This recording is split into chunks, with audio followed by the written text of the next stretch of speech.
Hello mga ka-viewers, welcome back to my YouTube channel, Quiz Repair and Tutorial. So for today's video mga ka-viewers ay magre-repair tayo ng isang blender. Ayan. At the same time mga ka-viewers ay ano po siya? Kapareho lang din ng mostly ito mga ka-viewers, ito talaga kadalasan nasisira ng blender. So ang brand nito mga ka-viewers ay Top Mama. So glass jug blender, model NT MBG-1, voltage 230 volts 60 Hz, rated power 350 watts, at yung capacity niya ay 1.5 liters. So ayan. So yan mga viewers, pero bago pa natin to ipagpatuloy mga viewers, kung bago ka lang sa aking channel at napadaan ka lang, huwag mong kalimutang mag-like, mag-share at kung nagustuhan mo rin at mag-subscribe ka na. So ayan. Start tayo mga ka-viewers. So ito pang ka-viewers, sabi ng customer ay wala po itong power, hindi daw gumagana. Yan, sa direktang salita ay hindi gumagana. So pag hindi gumagana ang blender mga ka-viewers, una-unang suspect natin ay itong kanyang power cord. Yan, itong kanyang power cord. Yan, pag hindi gumagana.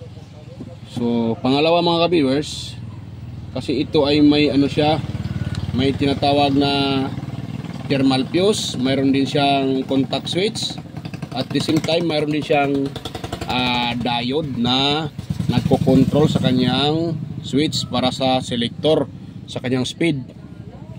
So hindi po ito katulad ng electric fan mga ka-viewers na pag pinipindot natin yung 1, 2, 3 ay nag-iiba yung kanyang speed. So ito, bago siya maging mag-iba yung kanyang speed, ay ginamitan ito ng rectifier diode. So para sa controller niya. So ngayon mga ka-viewers, so gawin natin ito mga ka-viewers para matest natin, i-open natin to. So ngayon mga ka-viewers, so yan, i-open na natin mga ka-viewers. Ayun. Itong mga ganito mga ka-viewers ay mga ka-viewers, simple lang. So hindi siya masyado yung kanyang circuit. Puwera lang mga ka-viewers kung yung bagong model ngayon na mayroong board na talaga siya. So medyo medyo komplikado, pero okay lang naman pag kabisado mo na yung circuit patungkol sa electronics. So madali mo lang siyang ma-repair. Ang importante, kabisado mo yung mga piyesa, yung circuito. Yan. So ito mga ka-viewers ay apat lang to na screw. At nga pala mga ka-viewers, pag kayo ay mag-repair ng ganito, itong dito mga ka-viewers, ito tinanggal ko na siya para madali na. Mayroon siya nakalagay nito mga ka-viewers, baka malito kayo kung saan na yung screw nakalagay. Yan ito, yan. Itong itim na yan, yan siya? Stopper para pag ito ay nilagay sa tiles o something sa mga yung mesa na glossy, ay hindi siya ang tawag dyan, hindi siya malikot, hindi siya gagalaw-galaw kasi rubber man to siya. So pag ilagay natin to sa plain na surface, so mag-grip, so mag-stay di siya. Pag wala itong ating blender ay baka hindi nyo namalayan ay palayo ng palayo kasi wala itong rubber. So malaking tulong ito mga ka-viewers. Pag kayo magre-repair nito, ganyan lang yan, tanggalin nyo lang tong rubber at makikita nyo yung mga screw dyan. So ganun lang mga ka-viewers, kasimple. Tapos i-open nyo siya. Yan, huwag nyo na din kalimutan na itabi yung mga screw para hindi mawala. Yan. So pag ganito mga ka-viewers, antayin mga ka-viewers, step by step tayo para matukoy natin yung sira. Huwag tayong padalos-dalos na saan tayo troubleshoot. Kung baguhan pa lang kayo sa ganito, nag-start pa lang kayong mag-repair o mag-DIY, so mas mabuti na tayo sa proseso. So step by step. Una mga ka-viewers, dito tayo sa kanyang power cord. So itong isang linya, mabulol pa ako. Itong isang linya, hanapin natin dito mga ka-viewers. So dapat ito mga ka-viewers, nakita nyo yung itim, kasi ito dadaan dito yan. Itong itim na puti ito, dadaan yan sa yung tinatawag na contact switch. So dapat ito ay magbabaser. Ay, sorry pala mga viewers. Hindi ko pala naon yung aking tester. Ano ka ba naman, Koy? Yan, yun natin tong tester at ilagay natin sa buzzer settings. Yan. Yan, tapos pailawin natin para kitang-kita. Yun. So yan mga viewers, hanapin natin tong dalawang linya to. Dapat ito may connection. Mali dito. So wala siya dito. So dito tayo sa kulay asol. Dapat magbabaser to. Ayun, nagbabaser. So next mga kabiyos, dito naman tayo sa kabila. So dapat ito kasi dalawa lang yan, line 1 lang to. Dapat itong line to magbabaser din ito. Ayun, nagbabaser din. So ibig sabihin mga kabiyos, good yung ating power cord. So nino natin yung paghinalaan mga kabiyos. Yan.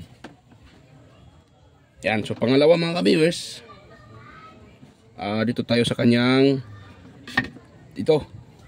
Kung nakita nyo mga kabiyos, yan, thermal fuse po yan. So ititest natin yung dulo sa dulo.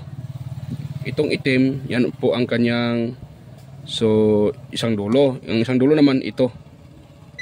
Ayan, nagbabaser kung nakita nyo. So ibig sabihin yan mga kabiyos, good po yan kasi nagbabaser. Yan, so good po siya. Medyo mataas nga lang yung kanyang reading kasi kung nakita nyo 0-0 yung ating tester pag kinakalibrate natin. Pero pag dito tayo sa thermal fuse magtitest, dulo sa dulo, nakaka-read tayo ng 11.2 ohms. So ibig sabihin mga kabiyos, medyo mataas yung kanyang reading. Pero good, okay pa lang yan mga kabiyos, pasok pa din yan. So ngayon mga kabiyos, kasi na test natin nga good siya.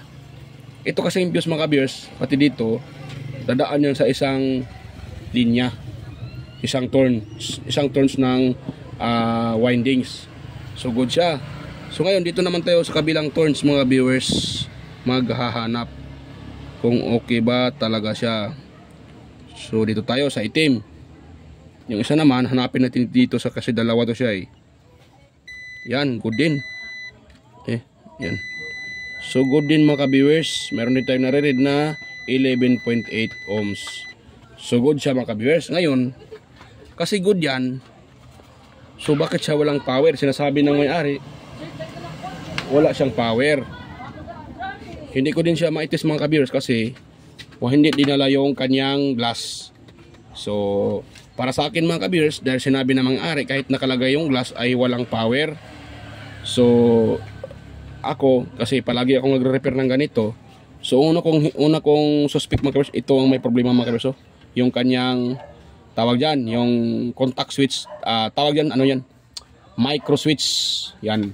So madalas ito makikita natin sa washing machine. Yan, makikita natin yan sa washing machine, sa rice cooker. Dito makikita din natin yan. Marami mga kabiyers, kahit sa ang circuito, mostly yan sa mga makikita natin yung itong contact switch or micro switch. Kasi ginagamit po yan sa pang ano siya, tinawag dyan, quick contact siya. Pag ito po ay nagkakaroon ng pinapatong dito yung kanyang glass, ay nagkakaroon siya ng contact. Pag tinatanggal yung glass, nag-off naman siya. So hindi siya yung steady mga kabiyers na switch. Yan, hindi siya steady. So ano lang siya, spring type. So nagkakaroon lang siya ng contact pag pinapatong dito. So ngayon mga kabiyers, kasi good yung kanyang windings mga kabiyers. So dito tayo sa mga kabiyers sa dalawang component na to. Ayan, wait lang mga kabiyers. Isa lang pala. Ayan ito. Tingnan ko muna. Sino ba 'yon?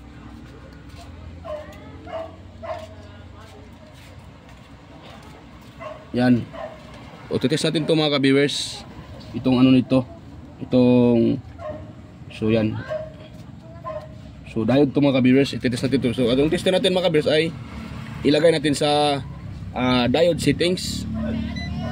Para yan, nakita nyo, yan po ay diode settings. So yan, i-test natin sa mga kabiyers kung good ba yung diode na to. Kasi pag ito ay sira, so siyempre walang power, hindi gagana. So yan. So yan, wala siya. So ngayon, itong test prod natin, natin, yan, i-reverse natin. Yan. So yan, sa anode, pati dito sa ilagay natin siya. Yan, kung nakita nyo, may nare-read tayong 623 volts. Yan. So ibig sabihin, good po yan diode na yan mga kabiyers. Pala, So try natin uli i-reverse. Dapat yan walang reading yan. So yun, wala siya. So good yun ang isa mga ka-viewers. Dito naman tayo sa isa diode na to. Yan, ewan ko kung kita ba. So wala. So i-reverse natin siya mga ka-viewers. Dapat mayroon yan. Kasi yung diode mga ka-viewers ay sa isang ano lang siya, isang flow lang. Hindi siya pwedeng mag-reverse. Kasi pag mag-reverse, ibig sabihin sira yung diode. So yung diode kasi mga ka-viewers, dapat isang ano lang yung pinapasok niya. Kung supplyan mo siya ng positive, ang pinapapasok niya ay positive. So hindi niya pwedeng papasokin yung negative. Pag sinupplyan mo naman siya ng negative supply, so ang ipapasok niya ay negative supply din. So ganun lang kasimple mga ka-viewers ang diode. So dapat ito wala itong reverse yan polarity. Yan kung nakita niyo mayroon tayong 608 volts. So pag sa reverse dapat wala yan. So wala. So good ang dalawang diode mga ka-viewers. Ngayon mga ka-viewers, ang ititest naman natin itong switch.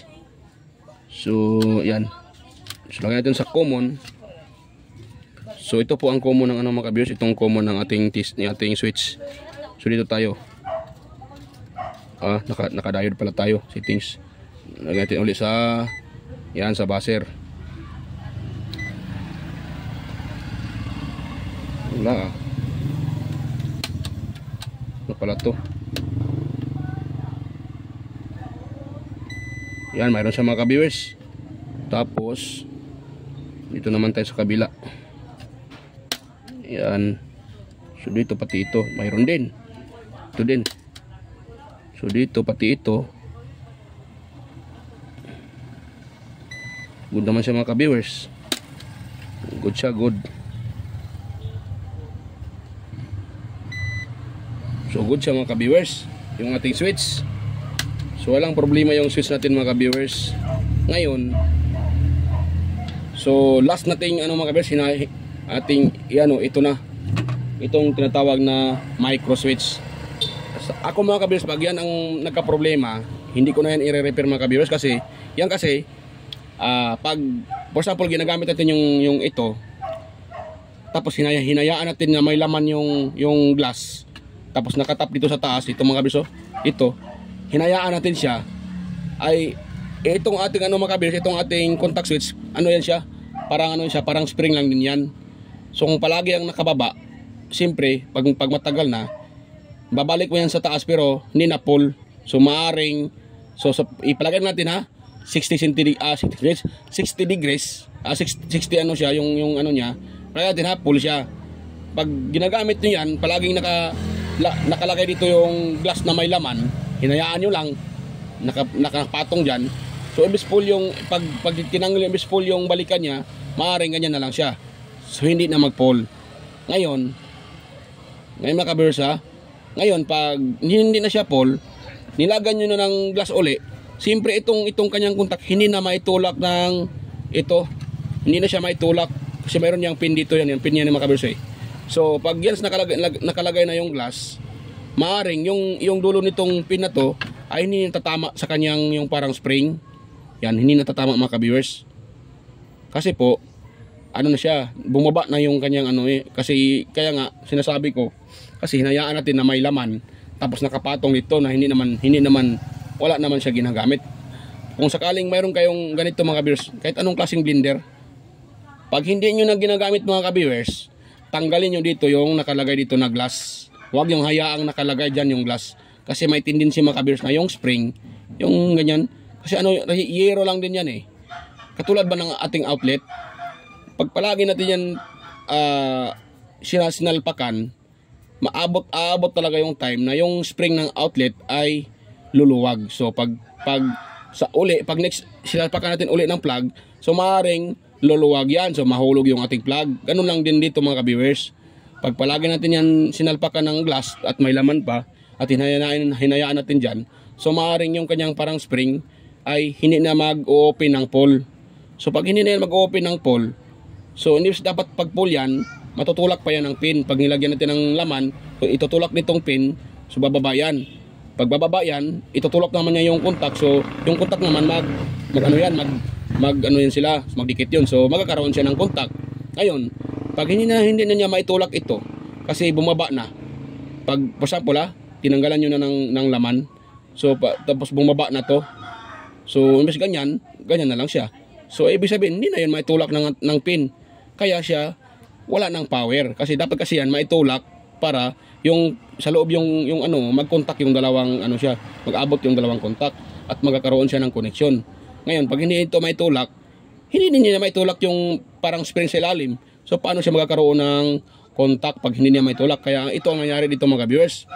At sa shortcut mga viewers sa ano, ito ay hindi ko na i-repair kasi pag i-repair ko pa to, marami akong ginagawa niyan dati mga viewers na ano, nire-repair ko yan. Kaso bumalik lang din uli yung customer kasi nga yung parang spring niya ay ano na siya, ang tawag sa amin sa Bisaya ay luya na. Yung ano na siya, mahina na. So magbaback job ulit sa'yo, bibira ulit sa'yo, babalik ulit sa'yo yung customer. So ang ginagawa ko dito mga viewers ay pinuputol ko na yan mga viewers at sinishortcut ko na. Yan, para walang back job mga viewers. Yan, at isa pa, para hindi na din gagasto ng piyesa yung customer, pati tayo. Ito kahit wala to mga viewers, pwede lang din naman mga viewers Kasi alam nyo ba, kahit wala to, ang purpose kasi nito mga viewers, pag yung ating glass ay nakapatong dito, hindi nakapatong dito sa kanyang ito, sa blender, ito ay hindi under mga viewers. Hindi talaga to under kasi hindi na may tulak yan pag walang glass. Pag may glass naman, may tulak siya kaya siya under. Ngayon, kahit wala yung glass mga viewers, kahit wala itong mga viewers, pwede pa rin natin gamitin. Sino, ano lang mga viewers, ano tawag dyan, kunting ano lang din, kung gusto, para hindi siya under agad, for the safety din, hindi tayo matalsikan ng anong biniblender natin. Bago natin yan isalpak sa outlet, pati itong switch niya ipupos natin, lagyan muna natin ng laman yung blender, tapos itakip natin, tapos bago natin i-on sa switch. Kasi pag kasi wala nito, dinadire ko na, for example ito dinadire ko na, ngayon kahit wala tong nakapatong dito na glass mga viewers, under pa rin to once itong kanyang switch ay nakapihit yan, kahit nakalagay yan sa number 1. Pero puwera lang mga viewers kung wala to siyang hindi to naka-on yung kanyang switch, lahat ng switch na yan hindi nakababa, ay hindi din yan na-under mga viewers. Pero pag once yan nakababa, tapos kahit walang glass dito mga viewers, under yan. Hindi katulad ng mayroon pa to mga viewers, naka-connect yung contact switch, kahit naka-on pa natin tong 1, 2, 3, pag hindi pa natin to nilalagyan ng ano dito, yung kanyang glass, ay hindi yan na-under mga viewers. Yan, so yan lang ang purpose mga viewers. Kahit wala yan, pwede lang din naman mga viewers. Marami na akong ginagawa na ganito. Lahat ng nire-repair ko, ganito ang ginagawa ko kasi para iwas back job. Pero kung gusto nyo din, depende din sa inyo mga viewers. Kung gusto nyo i-repair yan, itry nyo na rin i-repair. Madali lang naman yan i-repair. Kung kaya nyo i-repair or bili kayo ng bago, replacean nyo ng bago, pwede din naman mga viewers. Pero para sa akin kasi, pag mayroon kasi yan lang. Pag hindi natin mabantayan, palagi natin nilagay, pinapatong dyan yung kanyang glass at lalong-lalo may laman. So ang mangyayari dyan, masisira yung kanyang contact switch, yung kanyang micro switch. So yan lang po mga viewers ang tip ko sa inyo. Kung sakaling ginagamit nyo, biglang huminto yung inyong blender, so una nung tingnan mga viewers ito. So para hindi kayo mahirapan, putulin nyo yan. Tapos itong dalawang contact na to, kasi isa nito ay nakakonect sa paa ng contact switch o micro switch. So ito lang gawin nyo, i-short nyo lang, lagyan ng electrical tape, okay na yan mga viewers.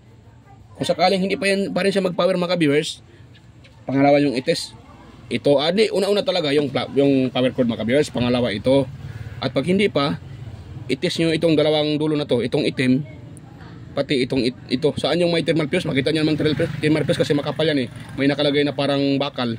So yan ay thermal fuse. So itest nyo yung dulo-dulo. Pag walang power yan, walang continuity yan, hindi magbabaser yung ating tester, ibig sabihin sira yung thermal fuse. Pero pag may power yan, so hanap naman kayo dito kayo sa switch, magtingin or sa kanyang windings. Dapat yung dalawang contact, dalawang dulo na to, itong dulong isa sa kabila mayroon, dapat sa kabila mayroon din, para masasabi natin na good yung kanyang motor. So ganun lang kasimple mga viewers. Ngayon nalagyan ko siya ng electrical tape. So ngayon ay isira natin mga viewers. Ganun lang kasimple mga viewers. Yun lang, direkta nyo lang.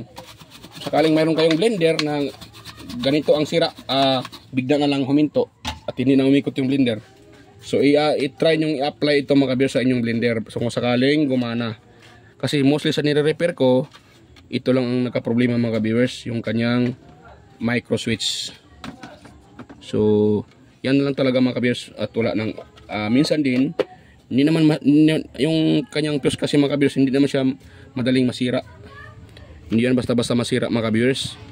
Pwera lang kung may problema yung kanyang armature or iinit yung motor, so may tendency na masira yung kanyang thermal fuse. Kasi nga tinatawag siyang thermal fuse, ibig sabihin thermal, init. So pag na-detect niya yung init at lalampas doon sa kanyang yung nakalagay doon hanggang kailan lang siya, so pag lalampas doon, for example 115 centigrades, so kung lalampas doon sa 115 centigrades yung init, aabot ng 120 o 116, 117, so automatic yan mga ka-viewers, magka-cut off yung ating thermal fuse. Yan po ang ng thermal fuse gamit. Siya po ang mag-suicide, siya ang mag-suicide kung may problema sa circuit ng ating appliances. So yan lang mga ka-viewers, yan ang pinaka basic. So yan. So yan na natin ito mga ka-viewers. Ating itong lagay yung kanyang screw. Yan. At ititest din natin mga ka-viewers para malaman natin kung good pa ba siya o hindi. Yan. So ayan mga ka-viewers, ngayon ay natapos natin ilagay yung kanyang kanyang tawag dyan, so screw. Isaulit natin yung kanyang mga ka-viewers, yung stopper. Huwag natin kalimutang isaulit yung stopper kasi malaking tulong itong stopper mga ka-viewers. Kasi pag wala to, maaaring yung yung blender ay malikot or magba-vibrate. So malaking tulong itong stopper mga ka-viewers para hindi magba-vibrate yung ating blender. Yan. Ayun mga ka-viewers, i-test natin. Yan. So naka-off yung dapat naka-off yung ating switch. So kunin ko lang yung plug mga ka-viewers at i-test natin, yan ang ating plug mga ka-viewers. Yan. So ngayon mga ka-viewers, i-plug natin mga ka-viewers at i-test natin sa number 1. Yun. Yan mga ka-viewers, gumana na. Yan, number 2, number 3, number 4, 5. Ito siya, ayan siya, pulse. Yung tinatawag na pulse, yung siya, ganyan Yan. Yan, so 1, 2, 3, 4. Yan. Yan, so gumana na siya mga ka-viewers. So ulitin natin. 1. Yan. 2, 3, 4, 5. Ayun. So good na mga ka-viewers. Yan. So good na tayo mga ka-viewers. Okay na yung ating repair. So quick repair lang mga ka-viewers. Simple lang yung sira. Yun lang. At wala tayong pisang nilagay kasi sinashort natin. Sinashortcut natin. Hindi na natin ginagamit yung contact switch or micro switch. Yan. Kadalasan talaga sa blender mga ka-viewers, mayroon ganyan. Mayroon ganun. Yung tinatawag na micro switch or contact switch. So ano na mga ka-viewers, ganun kasimple at na-repair natin. Yan. Yan. So mayroon kayong blender ganun mga ka-viewers na ganito at bigla lang huminto. So try nyo munang i-test itong kanyang flat cord at pag okay yung flat cord yung flat cord, doon kayo diretso sa kanyang yung contact switch para hindi na kayo mahirapan. Try nyo muna yung switch kasi short mga ka-viewers yung wire. Tanggalin nyo putulin nyo yung dalawang yung wire na nakatap sa kanyang paa at isi-short nyo. Lagyan ng electrical tape tapos try nyo yung i-plug sa outlet. Pag gumana, so okay na yan mga ka-viewers. Wala na kayong gasto. Solve na yung problema nyo. So ganun lang mga ka-viewers. So mga ka-viewers, bago ko pa ito i-end, tuluyang i-end tong aking itong aking video. So shout out pala sa inyo mga ka-viewers. Yan, shout out, big love shout out sa inyo, sa lahat ng nanonood sa aking video. Patuloy na sumusuporta at nanonood. Yan.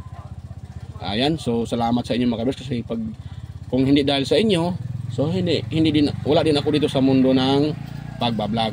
Dahil sa inyo mga ka-viewers ay andito pa rin ako hanggang ngayon at patuloy na nagbibigay ng kunting ideya sa inyo at kunting basic na sa pagre-repair. Hindi naman tayo yung master sa pagre-repair, pero at least mga viewers mayroon akong kunting ideya na itulong sa inyo at na-share sa inyo kung paano i-repair yung ating mga appliances sa bahay na sa simpleng pag-repair, sa simpleng idea.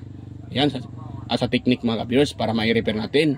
So salamat sa inyo mga ka-viewers, salamat sa inyo mga ka-viewers, sa mga organic viewers. Ayan, salamat sa inyo mga silent viewers. Ayan, so salamat sa inyo sa patuloy panonood sa akong video at pagsuporta. At lalong-lalo na pasalamat din sa mga kaibigan ko sa YT. Yan, mega love shout out sa inyo, sa viewers ko na yung palaging na ayong nagko-comment talaga sa aking mga video. Yan, sina Sir Randy Trinidad, Sir John Santiano, si Sir Alex Parone. Yan, shout out sa inyong tatlo, Sir Randy Trinidad, Sir John Santiano at Sir Alex Parone. Yan, shout out sa inyong tatlo mga ka-viewers. Shout out sa inyong tatlo. At mayroon pa yun, nakalimutan ko lang yung iba. Yan, so pasensya na sa iba na nakalimutan ko. At sa mga sa mga kaibigan ko din sa YT na sina Andy Tech Master, Andy Rabino TV Tech Master, Inting Butingting. Yan, idols, shout out sa iyo, kay Idol Maya Vlogs, kay Idol Tail Teacher, yan, kay Master West Jojo Tech, kay Sir Fix in Review, yan, kay Master Liuda Tech TV, Master John P Technician, kay Idol Rodolph Oy Studio, kay Lodge Ortic TV Official, kay Yuyong's Repair and Tutorial Tactics Official, Tons by Vlog, kay Jimenez Iban in Vlog, ayan, kay Idol Jimenez Iban in Vlog, kay Idol Pilam Country Living, GOJ's TV, Lodge White Theory, shout out, JEJ Channel, yan, shout out, Soktik TV, shout out, Service Sirabutan, shout out sa iyo, Mototrick, shout out sa iyo Idol, kay Lodge Bullet Train Channel, yan, shout out sa iyo Mambala, shout out din sa iyo Lodge Horseshoe TV, kay Kerry Mendoza Vlogger, yan bro, shout out sa iyo, Chris Perez Vlogger, yan, Roel San Andres, yan, shout out, Inting 63 TV Vlog Repair, at saka Naanatanan TV, yan, shout out sa iyo Idol Naanatanan TV. At sa mga hindi ko pa nabanggit ay pasensya na po. So sa next naman tayo sa next video, at sisiguraduhin ko rin na ma-shout out kayo. At sa mga gusto magpa-shout out diyan, pwede din kayong mag-comment doon sa comment section para ma-shout out ko kayo. Ayan, kung mayroon kayong gustong ipa-shout out, so yan, mag-comment lang po kayo sa comment section at i-shout out ko kayo. At wag kayong mahiyang mag-comment. So mas okay kung mag-comment kayo. Kung mayroon kayong katanungan tungkol sa ating repair, pwede din kayong mag-comment sa comment section para masagot ko kayo hanggat sa kaya ko. At yan, sa mga gustong magpa-shoutout, yan, mag-comment lang kayo sa comment section. So ayun, yan. So bago pa tayo tuluyang mag-end, ay nagpapasalamat ako sa inyo, lahat sa inyo, at sa pagsubaybay nyo sa aking at palaging panonood sa aking mga video at pagsubaybay.